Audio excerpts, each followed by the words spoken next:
Hey, this is Troy Taylor with the Championship Football Coaches Clinic podcast, sponsored by Rack Coach and Sports Workbook. What a treat we have today. Coach McNally, getting him on Twitter has been big time. And he hooked me up with Coach Boudreau's phone number. I called him, and then Coach McNally called him back, and here we are. I mean, this is it. So, Coach Boudreau, for the people that don't know, introduce yourself and just tell us a little bit where you're from, Coach. All right. Well, I grew up in Massachusetts. I played high school football, Arlington High School. We were state champs in hockey, and we had to go and we lost the last game of the season in baseball. So we had a good run when I was in high school. Went to prep school, a place called Bordentown Military, and that's in Bordentown, New Jersey. And the most famous guy I played there was Floyd Little, and Big Stan Walters was one teammate of mine. He played 14 years left tackle for the Eagles, back for Coach Vermeil. And Bordentown was like a prep school / junior college back in the day.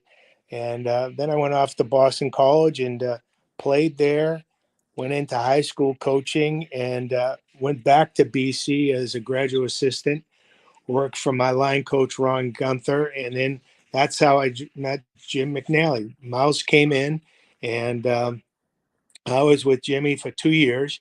And, he's kind of been my mentor ever since.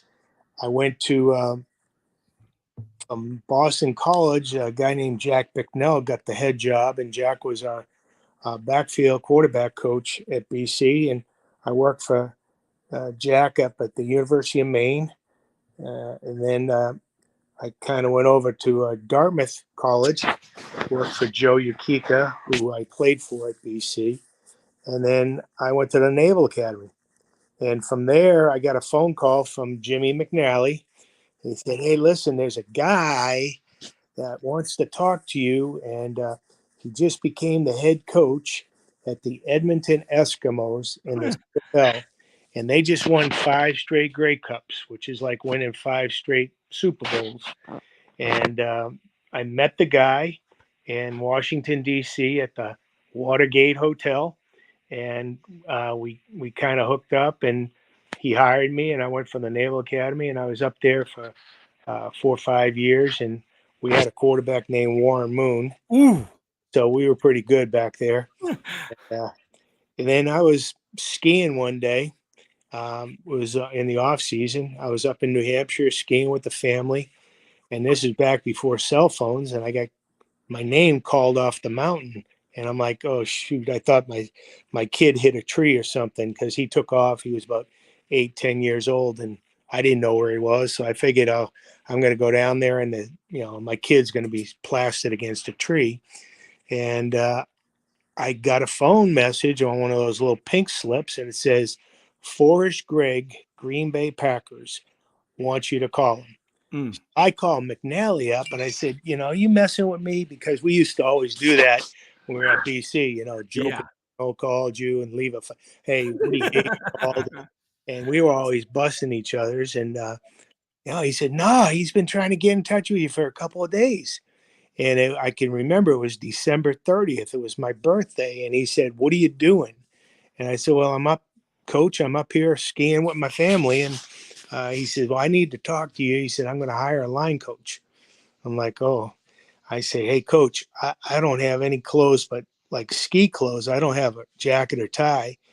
And Forrest Gregg, in that Texas drawl, he said, "Hey, I ain't going to hire you because you dress good." Okay, so I took a bus to Boston and got on a plane. And New Year's Eve, I'm out there interviewing 8 hours for Coach Gregg.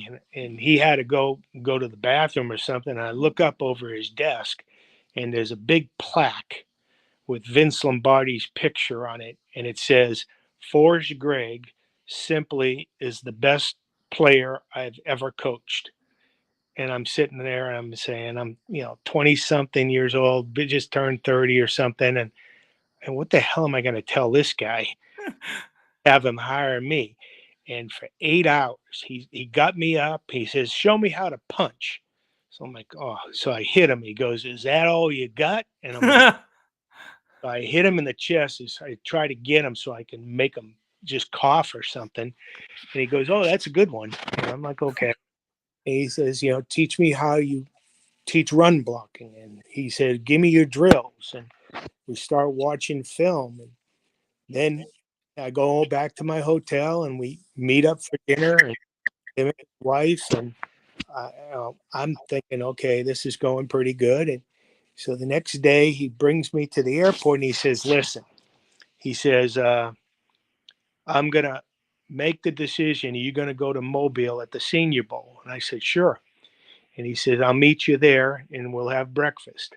And he said, he calls me in at the Senior Bowl and he said, "I'm going to hire you, but," he said, "before you take this job," he says, "I'm leaving to go to SMU."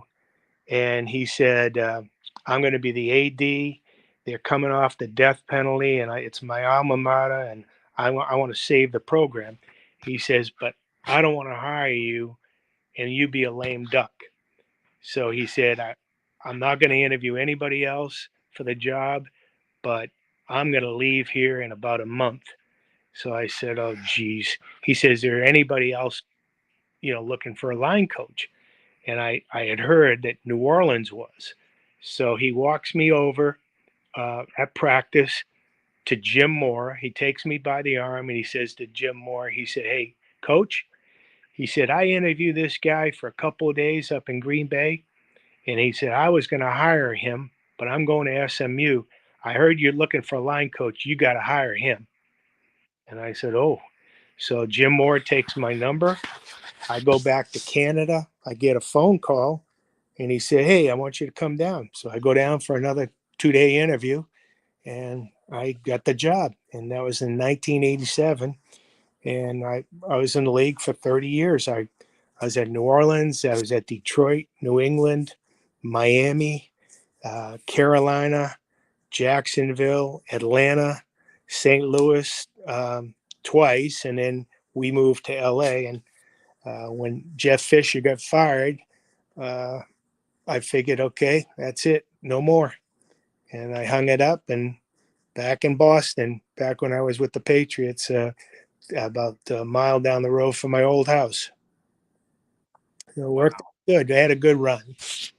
Had a Wow, good coach. So Totem. what a journey, and it was because Coach McNally, had put a good word in for you to get you in the CFL. And then I mean, I guess did Coach McNally talk to Forrest Gregg too? I mean, yeah, he Oh did. yeah, yeah. He had worked for Forrest.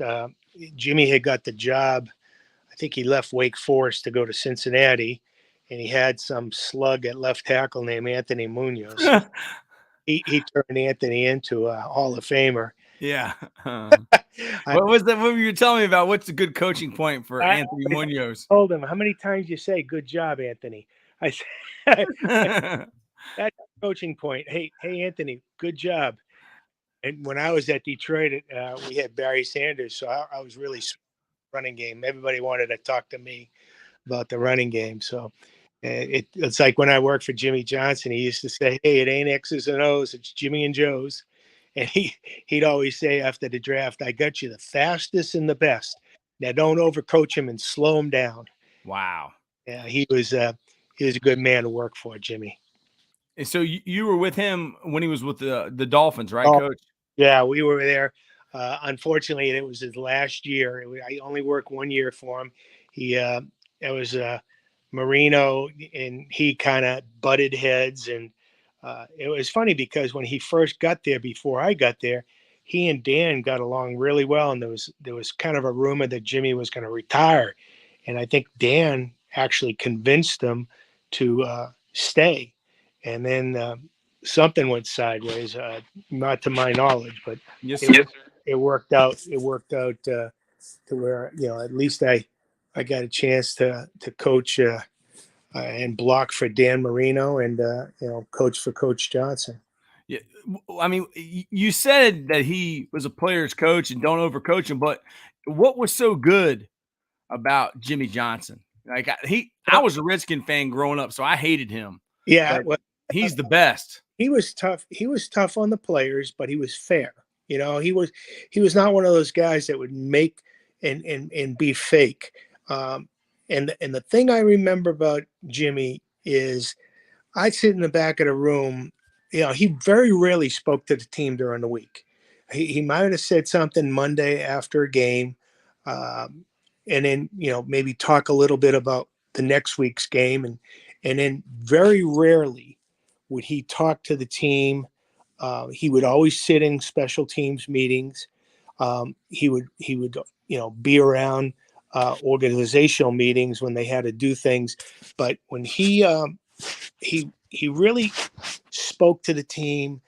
I think it was Friday on the field for about 5 minutes, but then Saturday night before game, he would have you, and it would just like you'd sit in the back of the room and say, "Damn, I wish I could have said that." I mean, he always had the right message.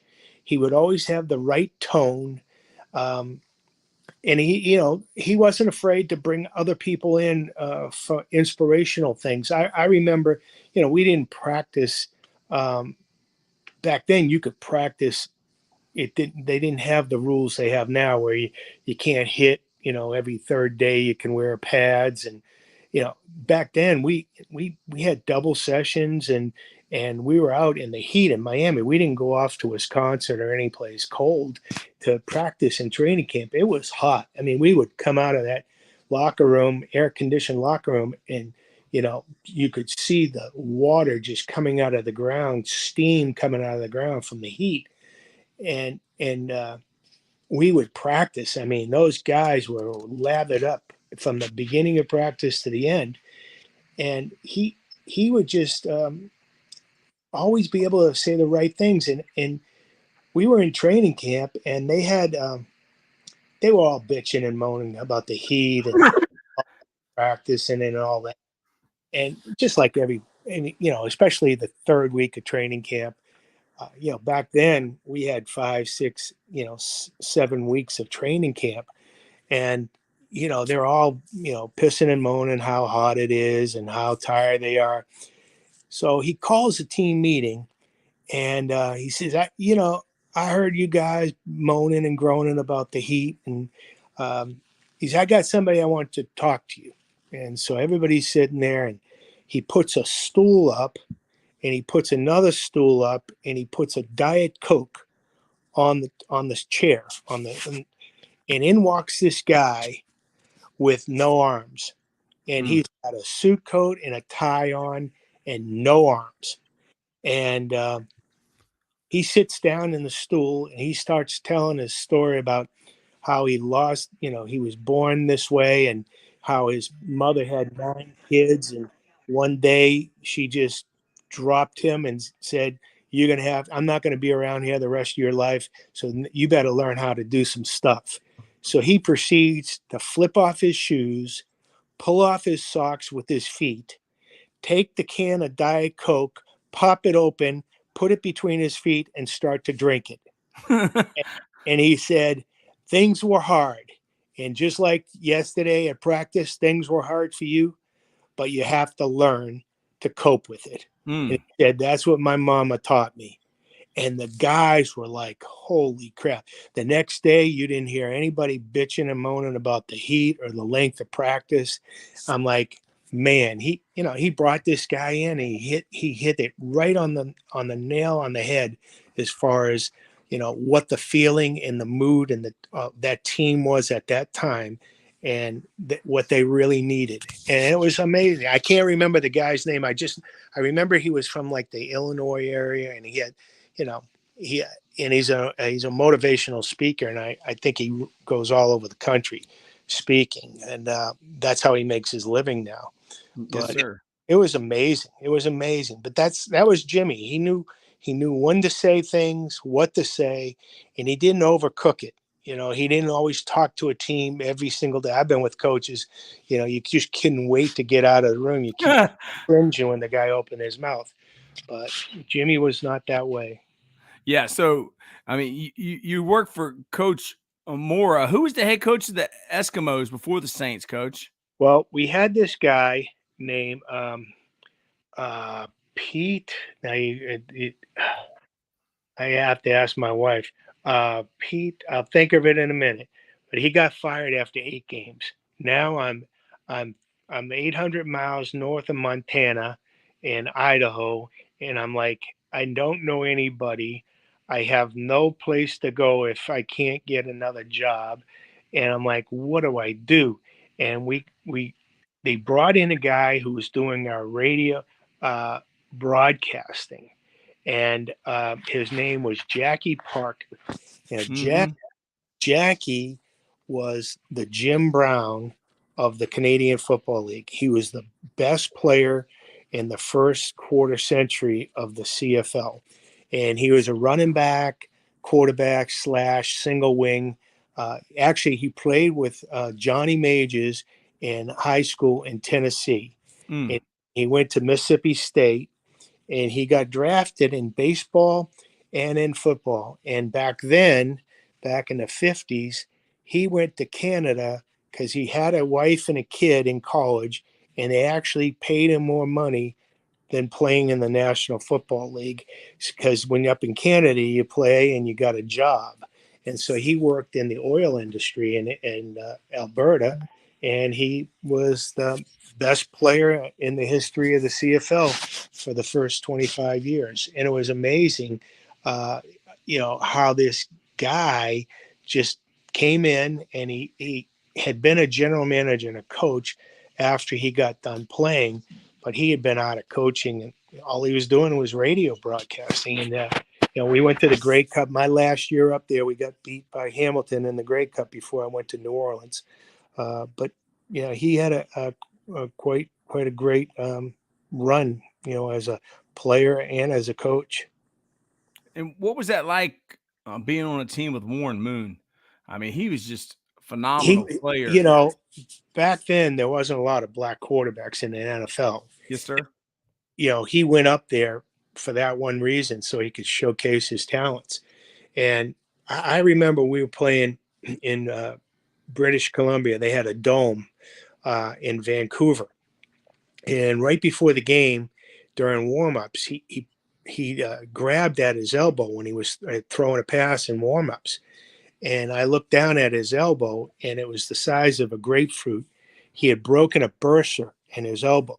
Ooh. So they took him in. I'm thinking, oh, geez, now we don't have a quarterback. They took him in to the locker room.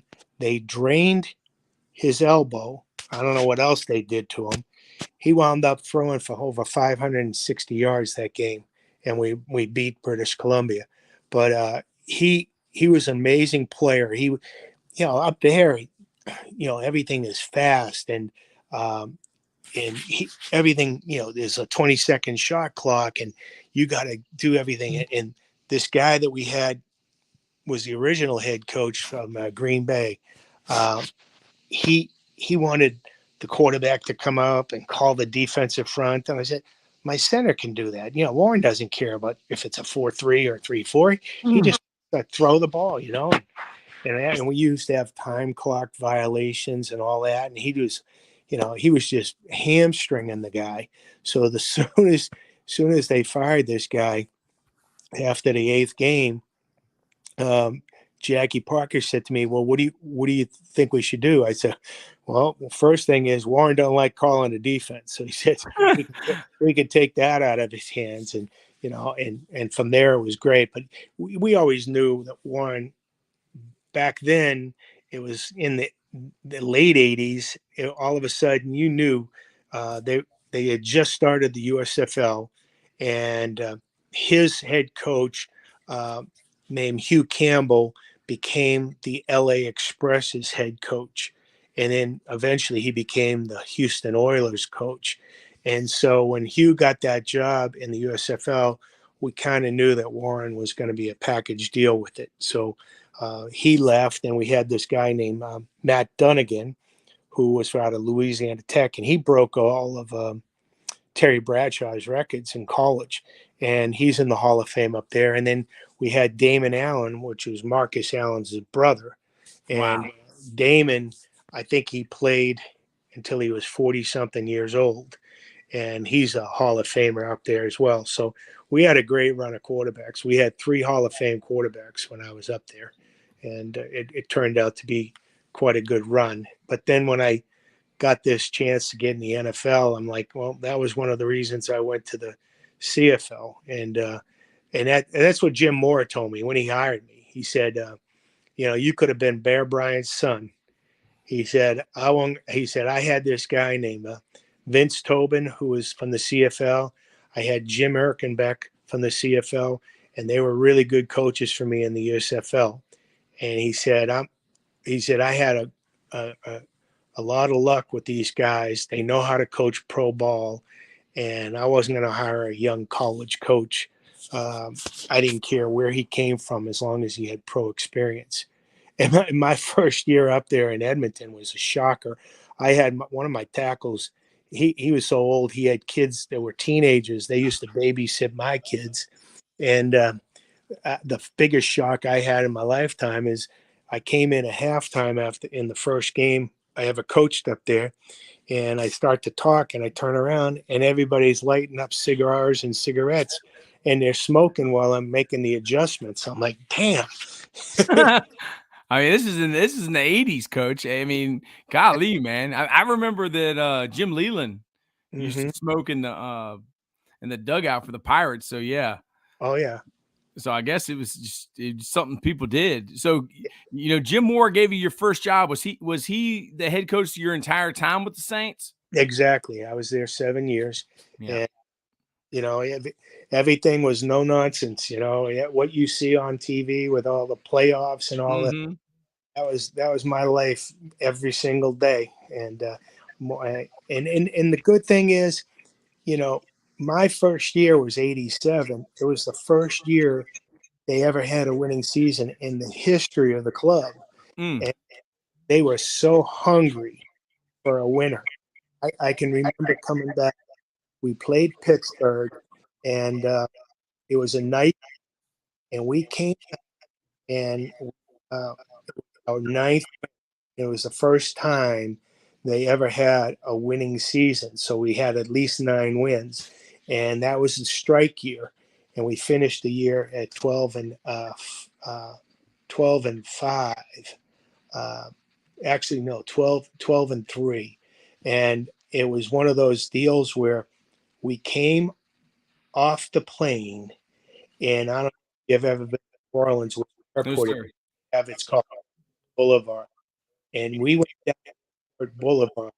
I'm getting off the plane, and everybody had their own cars. We parked right there on the runway on the tarmac, and there's 20,000 people lined up it looked like a Mardi Gras parade, and it was unbelievable how excited that town was.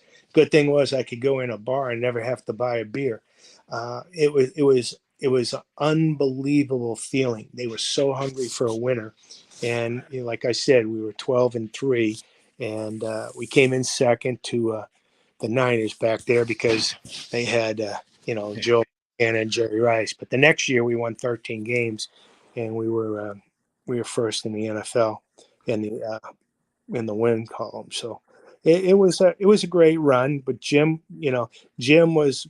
He changed the whole atmosphere of that team. They had Bum Phillips, and it used to be, Thursday night after practice, there'd be a keg of beer in there, and all the linemen would drink the beer until it was empty. And, Jim go, we ain't having no beer in here, and not too many players were happy about it. But when we started winning, then the boys started drinking the Kool-Aid. Yeah. They were fired up about it.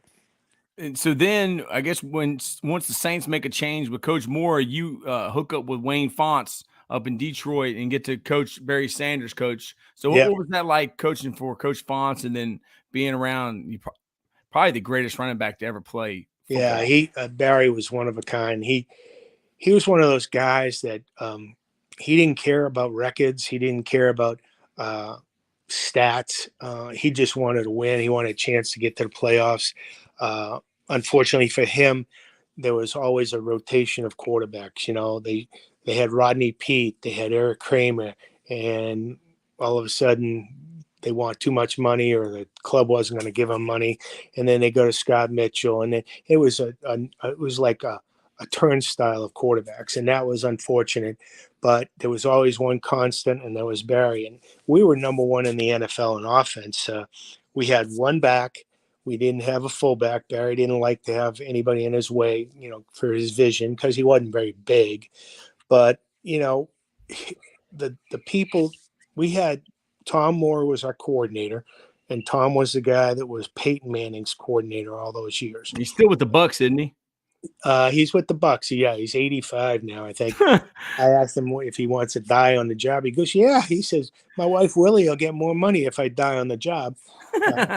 So we ran a 3 wide, 1 tight end, 1 back, and we had Barry, and we had Herman Moore was a receiver. He had like 125, 130 catches. Johnny Morton, Brett Perryman, they all had over 100 catches.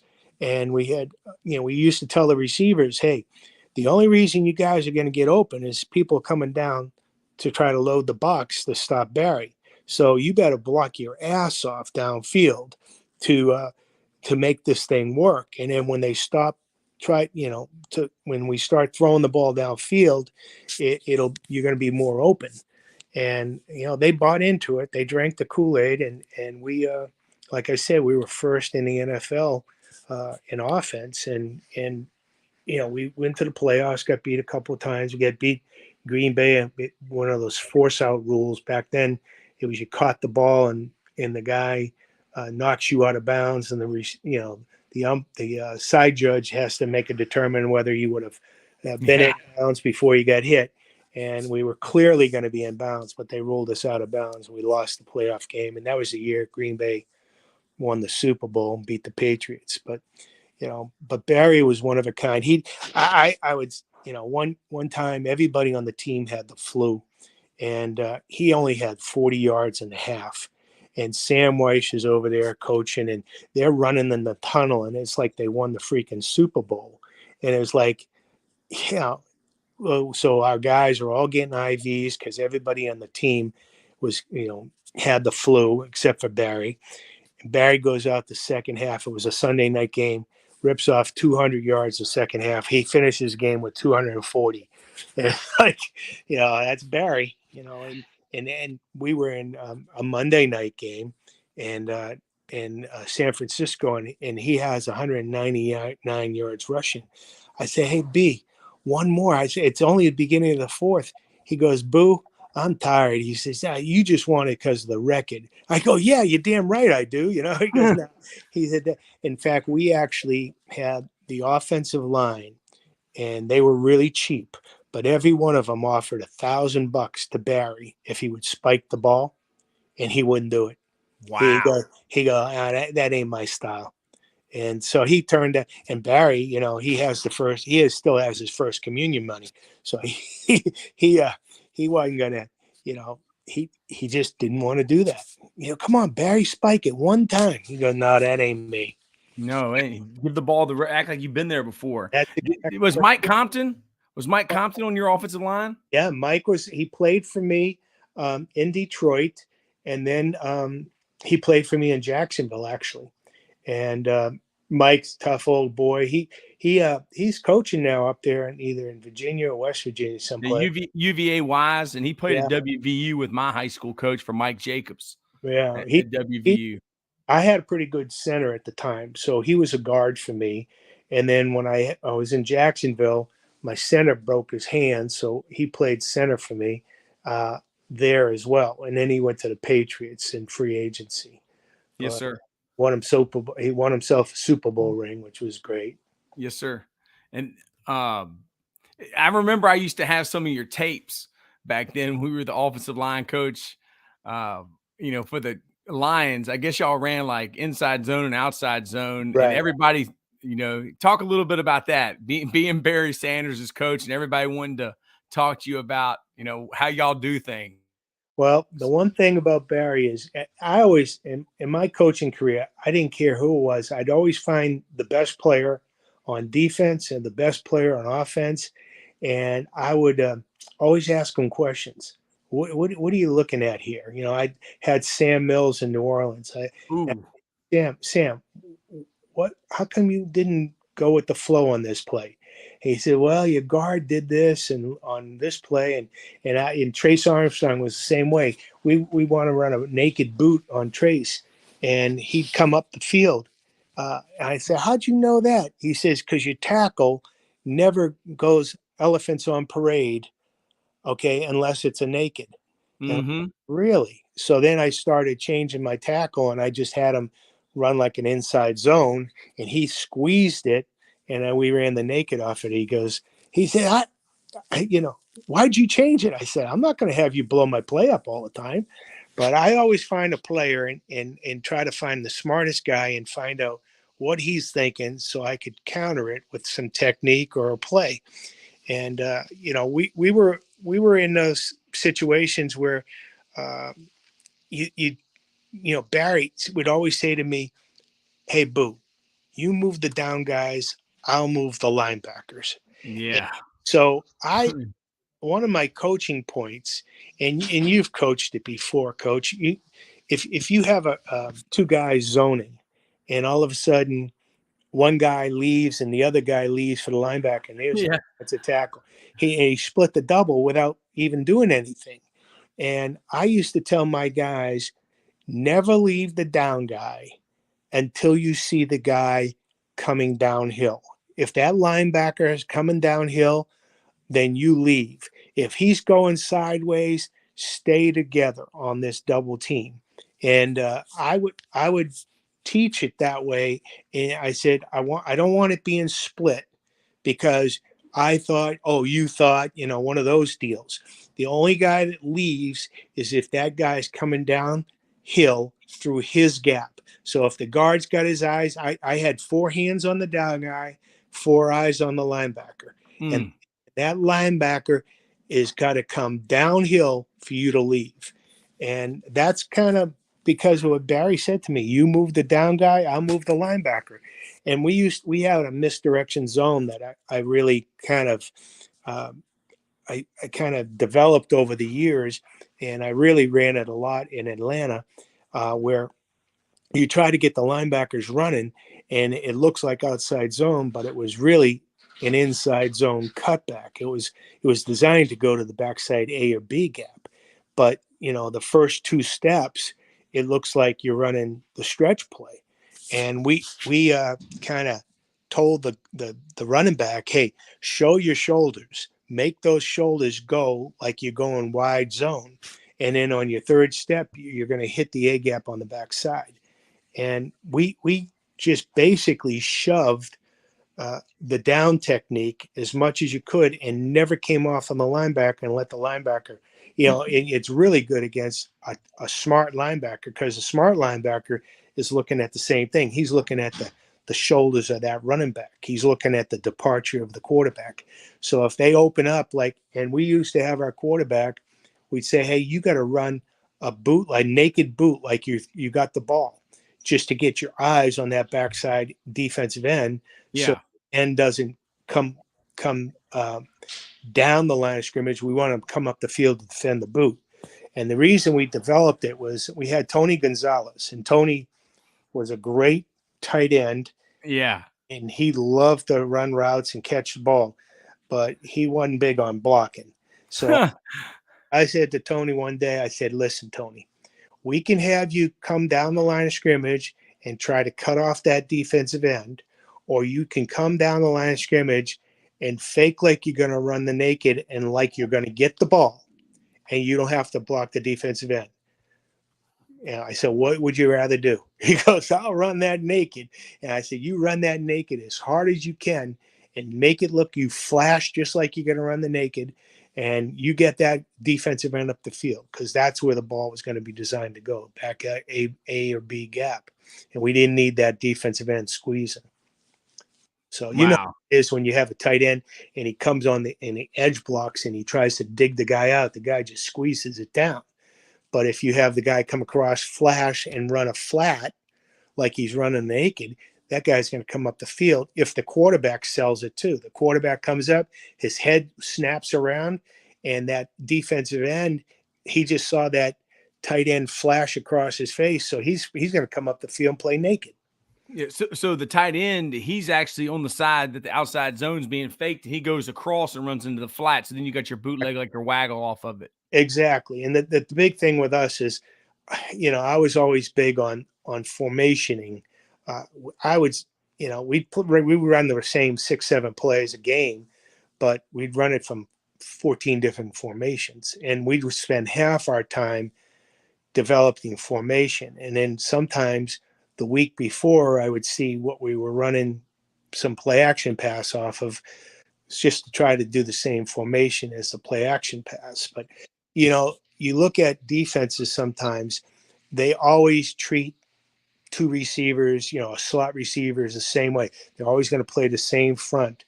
Or if you have two tight ends and you got a YY wing on one side, you're going to get the bubble on the weak side. So that's the side you want to cut back to. So I would always find, what formation does this team, because if you go into two tight ends, the defense can only run a couple of three things. So you could always kind of dictate by formation what front you want to block. And that's kind of what I do. And in every game plan, when I used to do the running game and I develop everything, I'd always start with two tight ends. I would, and it could be a 4-minute package, but I'm going to use that 4 minutes package sometimes in a goal line situation, a short yardage situation, or a 4-minute or a formation at the end of the game. But you always line up, hey, what do they line up to a YY wing? What do they line up to two tight ends with a receiver? Well, most people, two tight ends to receiver, it's a slot formation to the defense. So whether you line a guy up as two tight ends or you split that one tight end out, because we used to tell Tony Gonzalez, you get out there in space. We're still two tight ends on the field, but Tony's an inside slot. Or we would put Tony outside the flanker, and that would create a little different matchup. But it would always give you the same look on defense, so you could tack it in the running game. Yeah, because they're just so worried about. I mean, I guess that's kind of how football changed. I guess, but you might have had something to do with that, Coach, with Tony Gonzalez. Is that, hey, they might be in 12 personnel, but those tight ends can line up anywhere. I mean, they can line up as receivers. They could be slots. They could be on the ball, off the ball. Exactly. And then, yeah, exactly. You can make four wides. Yes, sir. And do they really want a linebacker out there in space covering a the greatest tight end ever?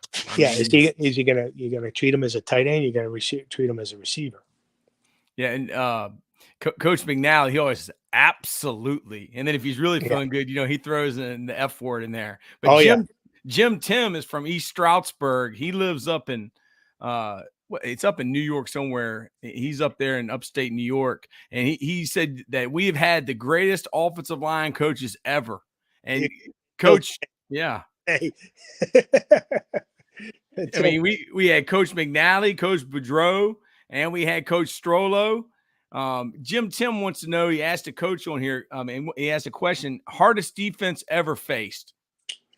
Not by scheme, but by personnel. Everybody talked about the 85 Bears, and they were really good, and Buddy Ryan, back then they had the 46 defense, which nobody had ever seen before, and it took them a while to figure it out. But by personnel, I would say 1988 Philadelphia Eagles. You look at they had Reggie White on one side, Clyde Simmons on the other. And, Clyde and I coached together. Clyde had 122 sacks in his career. That's a Hall of Fame career for a lot of people, but he wasn't even mentioned. But Jerome Brown, had he lived and he didn't die, Jerome Brown would go down as one of the all-time great defensive interior linemen ever lived. And then they had Golick in the middle, which was like, he'd just fall into sacks because of those other animals. But then, they had the linebackers that could all run, and they had Waters in the backfield, muddy Waters, dirty Waters, whatever they want to call them. But that Eagle defense was unbelievable. They were stout. They were really, really, they were really unbelievable. And playing in Philly was never a treat, anyways, because of the damn crowd. They're throwing We had the snowballs at center. Santa Claus. We had the center on from the Eagles team, coach. He was Oh, from Tulsa. Do you remember him? I can't. McDaniels. yeah. I remember He him. was great. The stories he told about Buddy Ryan and having to go against that defense. I mean, he said that practice was nasty. He said fighting was encouraged. Oh, I mean, it was encouraged, Coach. Jim is up in Rochester, Coach, and I'm from Richmond, Virginia, Coach. I got invited to go up to the New England, coaches clinic, and I spoke Coach, at that one. I had the guy that runs it on the podcast, and Coach, I don't even know where Rhode Island is. I thought Rhode Island was near Delaware. There you go. I thought I didn't pay attention in geometry class, Coach. I got you. I mean, yeah, geometry. That was one of the problems. You wouldn't gonna find that in geometry. Yeah, Coach. So then, you leave the Lions and you go coach for Coach Pete Carroll. That's right. I mean, I had a guy that he was on the practice squad with Coach Carroll, the Seahawks, and he told me, he said it's all about fun. Oh, he said, he said he had a disciplinarian, but he wasn't a discipline coach. So what was that like? I mean, for going to all those different head coaches to Pete Carroll. Yeah, Pete was a different cat. He was he was kind of like, I think Pete went to the same high school at the same time with Robin Williams, and I think maybe Robin got half of his shtick from Pete in high school. Pete was a different kind of guy. He'd been very successful in college and finally was successful up there. What happened to us in New England was a tough deal because we followed Parcells. I always used to like to go in to a team that you follow where they were all screwed up, because if they're all screwed up and you come in and you start have a little success, it's like, damn, these guys are smart, and it makes it look better. But Bill had his deal, and he had his, I had Curtis Martin was a running back, and he just wanted to soak up. And he had, hey, coach, you got any film on Barry Sanders? I had highlight film on Barry, so I gave it to him. He said, "Can I take it home?" I go, "Sure." He just. That's just funny, with the YouTube generation, and these kids can watch anything nowadays. But can I take it home? Oh yeah, and I've been fortunate in my career. I think I don't know if there's like 10 or 12 running backs in the history of the NFL have got 10,000 yards or more, and I've been fortunate. I've had 5 of them, and and Curtis was the same way. And the problem with coming in after Parcells is Pete was total opposite of and how everything was run, and at the time that's when they were having a little bit of issue with who's going to pick the team. Is it going to be the coaches? And that's why Parcells left, and we just had a terrible draft. We had 2 1s, 2 2s, and 2 3s. And after 3 years, none of those guys were still in the league. So that's how bad of a draft we had. But it was kind of, Pete was just happy to be a head coach again. And then he had a chance to get into USC, where he was his own general manager, his own scout, his own whatever. And he kind of flipped that thing around, and they actually went on probation afterwards. So, hey, I mean, it's all legal today, Coach. I mean, Reggie Bush, probably would have made more. Oh yeah, if he played today. All these kids now making with all the NILs and all, just I had $25 laundry money for a month. I thought that was a big deal. Yes. So you leave the Patriots, you go down there to Coach Johnson. So I mean, what's the difference between Jimmy Johnson and Pete Carroll? I know one guy's I think one's from Arkansas and the other one's from California. Yeah. But There's one difference. The other difference, Jimmy had total control. I mean, he, we scouted. I mean, we had scouts, but we went out on the road as coaches, and not like Cincinnati when Jimmy McNally was there, where Jimmy had to do everything. They had like one scout. We had area scouts, but Jimmy said one time to the director of scouting, if it comes down to two players and they're equal, they have the same grade, I'm going to have my coach pick the player because he's the one that has to sit in the room with the guy. Mm. So if you tell me I have to coach some guy that I don't like and I like the other guy better, I'm not going to do a good job coaching that guy because he wasn't my guy. So we actually picked the players, Wow. and that was kind of like what happened at Detroit with me too. We had the scout, rank the players. We ranked the players, but we had a lot to say, and that way you have an accountability to the guys that are playing, and you're going to coach a little bit better and a little bit harder on the guy that you actually liked. Mm-hmm. It's just like being in college and the guy you recruited. I mean, if you Exactly. recruited him, then your name's on him. And now, I mean, I guess the want same 'em. thing. You So want the coaches aren't in the war room, but I mean, are y'all in another room? And if it no, comes down to an O lineman, which one do you want? Boom. depends on the organization. I was with the Patriots. We were in the war room, but we really didn't much have to say about anything. And when I was in Miami, we were in the war room, but we had a lot to say about the guys. Same thing when I was at St. Louis with Jeff Fisher. We had the first time I was with Scott Linehan. He was the head coach. We weren't in the war room at all, and we only went in if we were called in. And then when Jeff took the job, we were all in there, and we had a lot to say about, just like what Jimmy did, with the team. Coaches are going to have a lot more to say about the guys in their area that they're going to coach. So you go to the Carolina Panthers. Did you follow Coach McNally at the Panthers when Jimmy he left? the first team when they came. They were an expansion team, and Jimmy was with that first group.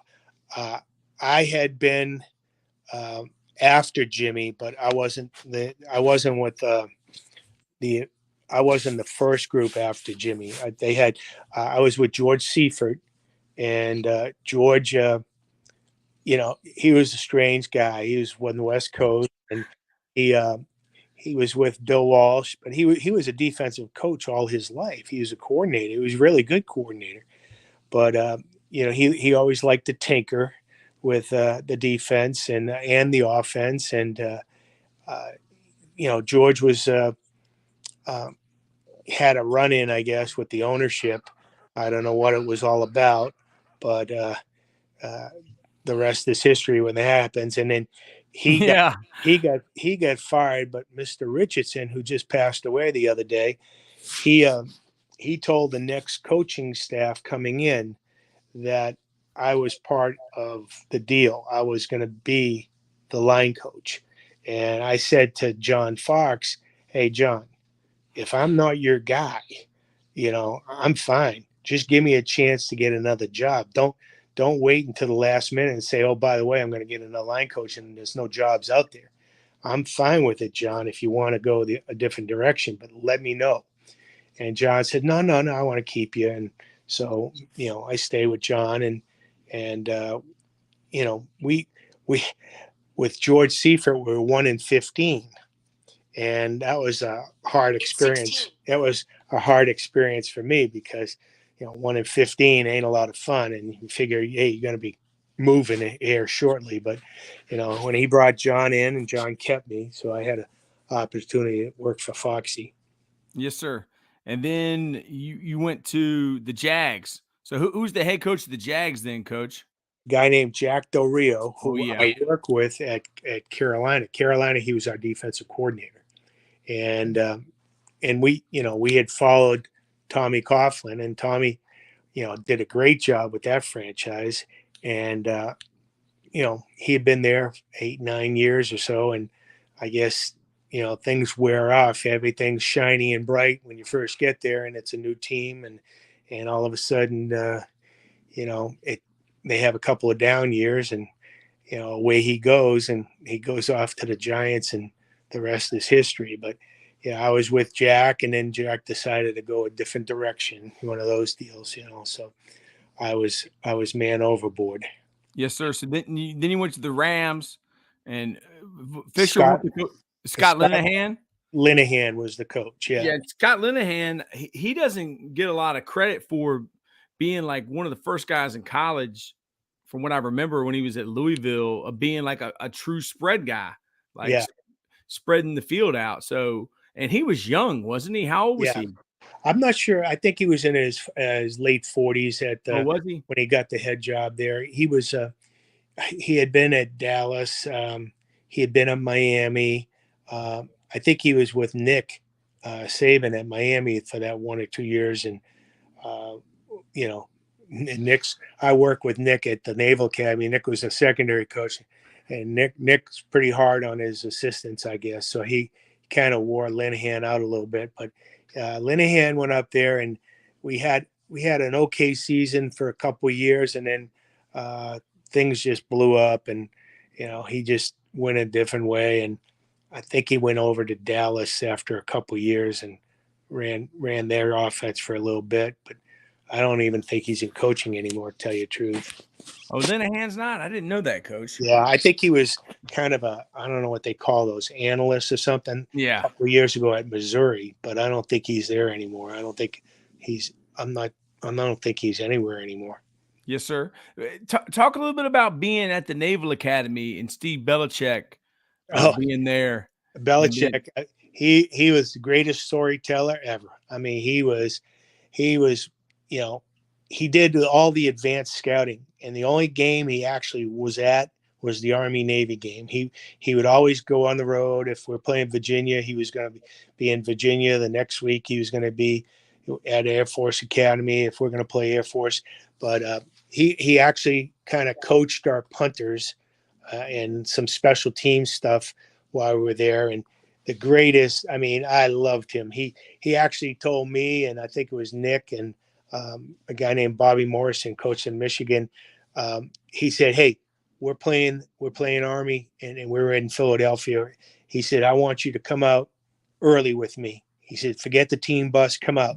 So we all jump in a cab. We go out there and we watch all the midshipmen walk in. We watch all the Army cadets come watching, and it was awesome. And then flyovers, and we're sitting on the bench like little kids watching a parade. It was one of the best feeling. Give you goosebumps watching those kids come in all dressed up. And the game, we won, so it was always more fun when you win. But we would have all kinds of recruiting things, and it would always be at coaches' houses because the academy was not a military base, so you couldn't bring civilians and entertain them on campus. So we would always have the recruits come in, they'd go out with their guys that are hosting them, and we would have the parents at a coach's house. So we might be at the head coach's house, and all the coaches would be there, and we'd all be entertaining them all night long. And sometimes Bill would come down. He was working for Parcells at the Giants.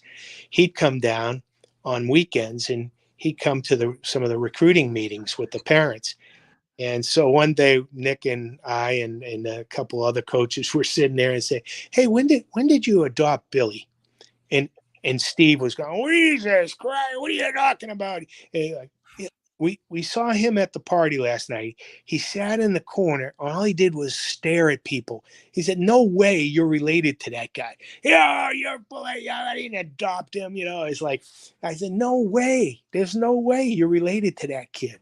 And what's funny is that the first thing you said was he was the greatest storyteller ever. Oh, and yeah. I've had two people tell me that Bill Belichick is the greatest listener.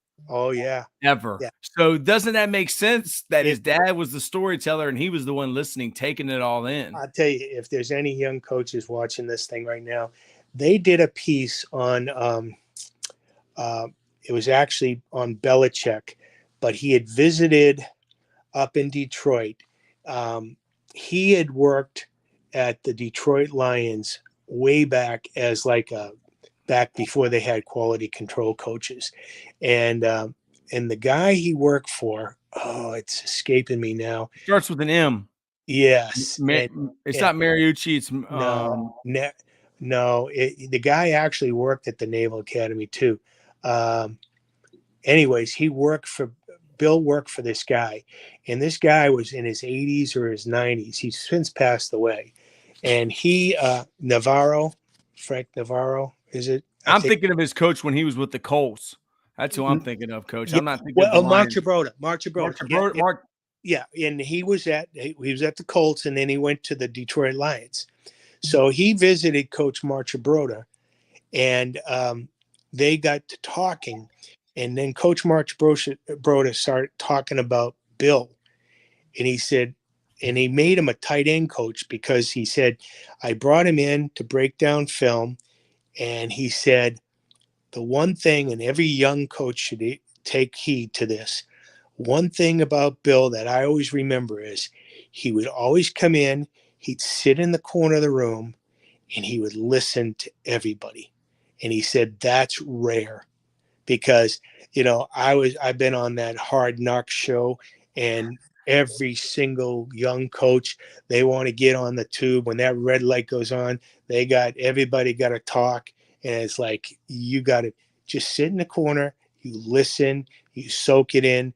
And that was kind of my philosophy. My son's a special teams coordinator up in Winnipeg. And that's the one thing I told him when he was working with me with the Rams, and he was a college coach at Brown, and he was at Central Connecticut and a bunch of schools. I said, just listen to the older coaches and just soak it in. Yeah. And that's the same thing. I had Josh McDaniels' dad on, Tom McDaniels, who was like a 40-year high school coach in Ohio, and he coached Maurice Claret. And he said that's what he told both of his sons, Josh and Ben. He said, be quiet. They don't want to hear you talk. Just sit in there and listen. Exactly. And that's it's like a reoccurring thing, Every time I would go to the combine or I'd go to the Senior Bowl, I would gravitate to the Jim Hannafins, the McNallys, the Howard Mudds. I would just try to go in and bounce things off of them. Hey, what do you do here? What do you do? Kind of like what you're doing now. It's like, and just kind of like, just, and then go back and watch film and just seeing if it was bullshit they were telling me or if they actually were teaching. Yeah, I tell my kids on my team and in my classes, show me your friends, I'll show you your future. Surround yourself with people that you want to be like. And I'm sitting here talking to Jim McNally and Paul Boudreau. I mean, how lucky am I, Coach? I mean, that a high school coach would be interviewing you, on a podcast talking about your career. It was a good run. It's like you say, if you hang on to I talked to Hudson Houck about it. He's retired, living out in Palm Springs. And it's like, he said, hey, not a lot of us alive anymore. And I'm like, well, yeah, that's a good thing to just keep in touch with each other. Make sure that, we're still alive. Yes, sir. And I mean, what a blessing to have you on. And I mean, with the Falcons, Coach, when you were with the Falcons, I mean, we pretty much gone through it all here, Coach. I mean, you were with the Falcons, then you were with the Rams again. Right. Who was the head coach of the Falcons? A guy named Mike Smith. Mike was our defensive coordinator at Jacksonville when I was with him there. And Mike got the job. He got the head job. And we had drafted Matt Ryan. And Matt was a rookie. Good. And I don't think there's about 8 or 9 rookie quarterbacks that actually started and had winning records. I think Marino was one. I think Roethlisberger was one. Flacco, Matt. We won 12 or 13 games his rookie year, and it was one of those deals where we followed Bobby Petrino and all that thing that happened down there, the Michael Vick thing with the dogs, and it was a good situation to come into because we had some good players, but there were so many other distractions.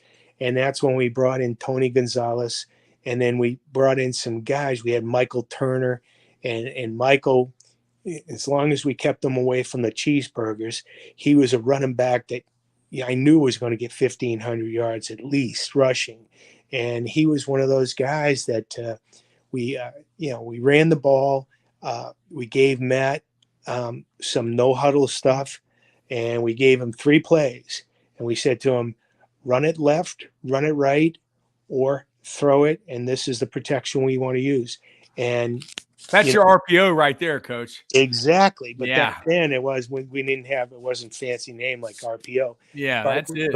But the big thing with a rookie quarterback, and in his case, he was a lot like Peyton. He was like a sponge. He wanted more and more and more. So the more you gave him, and then he'd come in, he'd have a bunch of ideas. And we had Mike Marlarkey was our coordinator, and Mike would say to him, "Hey, Matt, you understand this.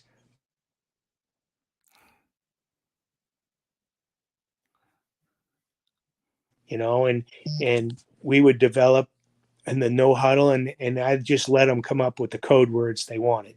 Hey, you come up with the code words, because if you come up with them, then you're going to remember them better than if I give you a word."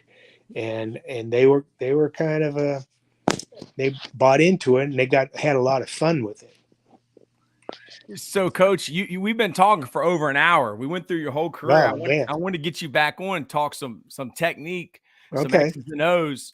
But for the young coaches that are out there watching, is there anything else you like to leave them with? I mean, I've done 100 of these in like 5 weeks.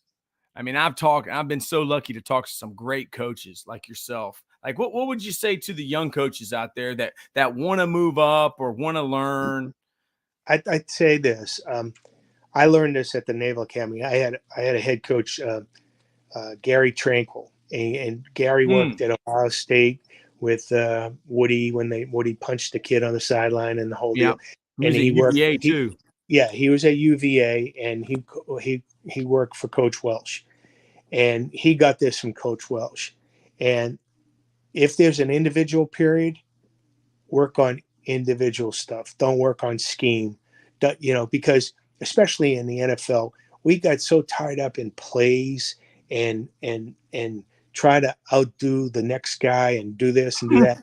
But when you get beat on a play, you usually get beat in the first 3 steps if you're coaching offensive line. Whether it's your hands in the first 3 steps, whether it's poor footwork in the first 3 steps, you're going to get beat in the first 3 steps. And I used to say, if you have a period where you're going to work on you're going to work on double team, you got to teach the double team by your first step. It's like dancing. Teach them the footwork, teach them the handwork, teach them where their eyes have to be. But don't just say, okay, we're going to double this guy up to that guy. And you start working on scheme and how smart can you be. And the big thing isn't how smart you're going to be. It's how smart your players can be. If your players can be smarter, then they're going to be faster. They're going to play faster. And that's what I was saying with Jimmy Johnson. It's just don't screw them up. Don't get so complicated in your system that they have any kind of hesitation. And if you're a young guy, do your job that you're given. Don't try to be something that you're not going to be, for the next job. I used to hate to work for a coordinator that wanted to be a head coach, because on offense, that means we're not going to run the ball. We have to be explosive. We have to be throwing the ball downfield. We have to be 7-step drop. I used to hate that, because you don't have a chance to win. If you're going to beat some team by running the ball, then you run the ball. Don't get into statistics in your coach. And Mike McCarthy just said that. He said that about Kalen Moore. And right. He made a comment that he was where he was Kalen Moore at one time. He's right. trying to score as much as possible. But there's a time when you got to slow the game down and pound the ball, and your stats aren't going to look as good as a coordinator. Exactly. So, and a lot of people got upset with that and offended. But, I mean, I guess they don't understand the game like you do, Coach. Well, that's the whole thing. If you're working for your next job, then you're not doing a very good job on the job you're at. If you go to work every day trying to be the best line coach you can be, there's only 32 line jobs in the NFL. So already you're at the elite. Okay. So if you're trying to be a head coach or a coordinator, then you're not going to be one of the best 32 line coaches in the NFL. Yeah, and that's why Coach McNally was so good. Like when you talk to him, he doesn't care about the play. Just tell me where the guy's lining up. Okay, then they say, well, how are you going to block this? Well, where's the ball hitting? Like he wants to know where's the ball before he tells you like how he's going to block them. Well, where's the ball hitting? Yeah, and that's what I learned from Barry. We were running the outside zone, and everybody's reaching and running. Well, after a while, they overshift to where you can't reach them anymore. So we would block the tackle down and fold the guard. And Barry said, I need to know when you're going to do that, because we called it a blast play afterwards. Before I would just go, hey, we're running stretch, but we're gonna tag block it. Barry would say, I need to know that. Okay. Yeah, well, Coach. If you got to go, Coach, I understand. I do. Hey, I'll hit you back up, Coach. All right, had fun, Thank man. you, my friend. God bless you. Take care. You as well. Thank you for coming on. All right, thanks, Troy. Thank you.